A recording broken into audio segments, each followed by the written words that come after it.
একটু আলাদা, এই জন্য আমাদের এটা চেক করতে হবে। আর এটা বলেই এই লোকটি নিজের আসল রূপে চলে আসে। আর এখানেই আমরা জানতে পাই যে এরা দুজন প্যারাসাইট। আর এটা দেখে তো কাঙ্গো একদম শক হয়ে যায়। তখনই সেই প্যারাসাইট সোয়েনের উপর হামলা করে। তখনই সোয়েনও একটি প্যারাসাইটে বদলে যায় আর বলে আমিও তোমাদের মতোই একজন।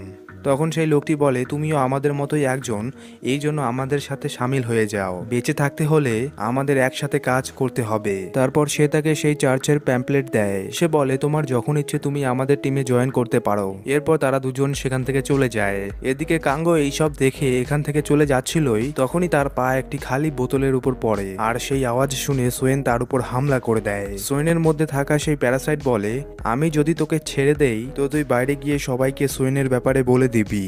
আর বল আমায় তুই আমাদের পিছু কেন নিচ্ছিলি। কাঙ্গো বলে সে তার বোন ছিল, এই জন্য সে তার পিছু নিতে নিতে এখানে চলে এসেছে। এরপর এই প্যারাসাইট কাঙ্গোর আইডি দেখে আর বলে ঠিক আছে আমি তোকে